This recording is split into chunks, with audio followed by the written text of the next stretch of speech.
Health and tasty ஃபுட்ஸில் நாம் இன்றைக்கி பார்க்க போகிறது ப்ரான் பிரியாணி. ப்ரான் பிரியாணியை சூடாக சாப்பிட்டா அது ஒரு டேஸ்ட்டு.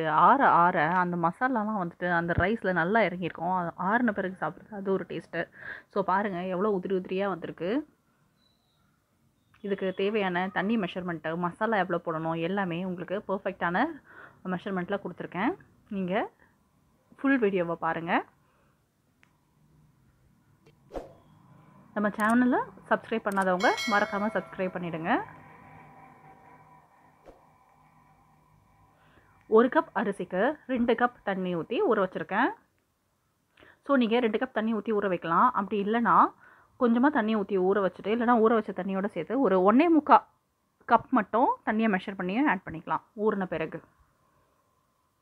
ஸோ இதில் ஒரு 4 ஸ்பூன் மாதிரி எண்ணெய் சேர்த்துட்டு ஒரு சின்ன துண்டு பட்டை ஆட் பண்ணுறேன். பிரிஞ்சி எல்லாம் ஒரு 2 ஆட் பண்ணுறேன். லவங்கம் 2, ஏலக்காய், கருப்பு ஏலக்காய் அது 1 ஆட் பண்ணுறேன். அது இல்லைன்னா சாதாரண ஏலக்காய் ஆட் பண்ணலாம். ஏலக்காய் ஆப்ஷனல் தான். நீங்கள் இந்த மராட்டி மொக்கு இருக்கு இல்லையா, அதுக்கப்புறம் ஸ்டாரு எல்லாமே கூட ஆட் பண்ணால் இன்னும் நல்லாயிருக்கும். ஸோ இதெல்லாம் வந்துட்டு நான் அதுக்கப்புறம் வெங்காயம் ஆட் பண்ணுறேன். வெங்காயத்து கூட சேர்த்து அது வதங்கின பிறகு ஒரு சின்ன தக்காளி 1 ஆட் பண்ணிக்கோங்க. நான் இப்போ தக்காளி ஆட் பண்ணல இன்றைக்கி. பச்சை மிளகா ஒரு 3 ஆட் பண்ணுறேன். பச்சை மிளகா தான் பிரியாணிக்கு வந்துட்டு அந்த காரத்தை கொடுக்க போகிறது. வேறஸ் வந்து நம்ம சில்லி பவுடர் வந்துட்டு ஜஸ்ட் ஒரு கலருக்காக தான் ஆட் பண்ணுவோம். அதுக்கப்புறமா நான் வந்துட்டு இஞ்சி பூண்டு பேஸ்ட்டு ஒரு 1.5 டீஸ்பூன் மாதிரி ஆட் பண்ணுறேன். அதுக்கப்புறம் ப்ரான் வந்து இது 1/4 கிலோ ப்ரான் க்ளீன் பண்ணது. ஸோ நம்ம இந்த ப்ரானையும் சேர்த்து போட்டு ஒரு வாட்டி வதக்கிக்கணும். அப்போ தான் அந்த ஃப்ளேவர் எல்லாமே எண்ணெயில் நல்லா இறங்கும். ஜஸ்ட்டு நான் ஹேண்ட் வாஷ் பண்ணிவிட்டு வந்து ப்ரான் எடுத்து போட்டுட்டு ஹேண்ட் வாஷ் பண்ணிவிட்டு வந்து பார்க்குறதுக்குள்ளவே இந்த மாதிரி ப்ரான் வந்து ஓரளவுக்கு வெந்துருச்சு. ஸோ அது ரொம்ப வந்துட்டு சின்னதாக தானே இருக்குது. ஸோ போன்லும் இல்லை. ஸோ அது டக்குன்னு வெந்துடும். இது ஜஸ்ட் ஒரு 2 to 3 மினிட்ஸ் மாதிரி நல்லா வதக்கி கொடுத்துருங்க. அந்த பச்சை ஸ்மெல் எல்லாமே அந்த இஞ்சி பூண்டு பேஸ்ட்டில் இருக்க பச்சை ஸ்மெல் எல்லாமே போன வரையிலும் வதக்கிட்டு புதினா இப்போ கொஞ்சம் ஆட் பண்ணுறேன். கடைசியில் நம்ம க்ளோஸ் பண்ணுறதுக்கு முன்னாடி கூட ஆட் பண்ணலாம் இன்னும் கொஞ்சம். ஸோ நான் எல்லாத்தையுமே நான் ஸ்டார்டிங்லேயே ஆட் பண்ணிடுறேன்.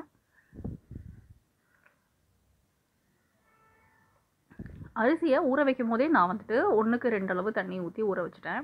அப்படி இல்லைனா ஊறின தண்ணியிலேருந்து அரிசியை வடிச்சிட்டு 1.25 மட்டும் கூட நீங்கள் அளந்து ஊற்றிக்கலாம். நம்ம 2 கப் தண்ணி ஆட் பண்ணால் ஒரு 1/4 கப் தண்ணி அரிசி இழுத்துக்கும். மீதி அதில் 1.25 கிட்டத்தட்ட இருக்கும். ஸோ அது வேகிறதுக்கு கரெக்டாக இருக்கும். அரிசி ஊறின தண்ணியை நம்ம வேக வைக்க யூஸ் பண்ணால் நல்லாயிருக்கும்.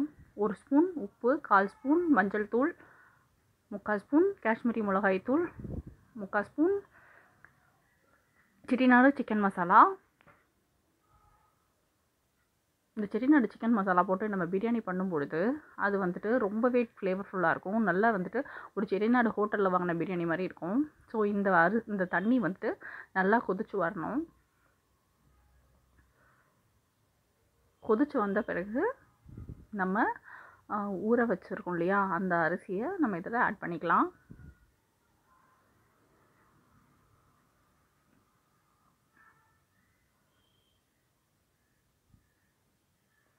ஸோ இந்த அரிசியை ஆட் பண்ண பிறகு அதுக்கு ஒரு கொதிச்சு வர வரலும் வெயிட் பண்ணுங்கள். எனக்கு சம்டைம்ஸ் வந்து பிரியாணி தீஞ்சு போக ஆரம்பிச்சது.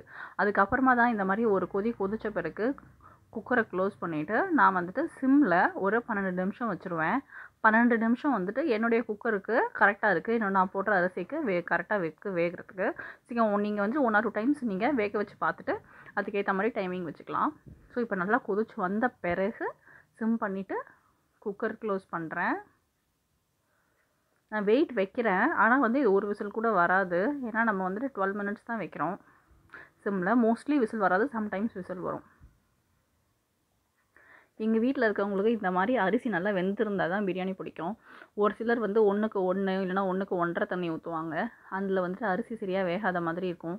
அந்த மாதிரி அவங்களுக்கு அது பிடிச்சிருக்கு. எங்கள் வீட்டில் இருக்கிறவங்களுக்கு சரி, எனக்கும் சரி, அரிசி வந்து வெந்தும் இருக்கணும், உதிரி உதிரியாகவும் இருக்கணும். ஸோ உங்களுக்கு இன்னும் பர்ஃபெக்ஷனாக வேணும்னா நீங்கள் வந்துட்டு அரிசியை ஒரு 1/2 ஸ்பூன் எண்ணெயில் ஊற வச்ச அரிசியை 1/2 ஸ்பூன் எண்ணெயில் வடிச்சிட்டு லைட்டாக வறுத்துட்டும் ஆட் பண்ணலாம் பிரியாணியில் தண்ணி கொதிச்ச பிறகு.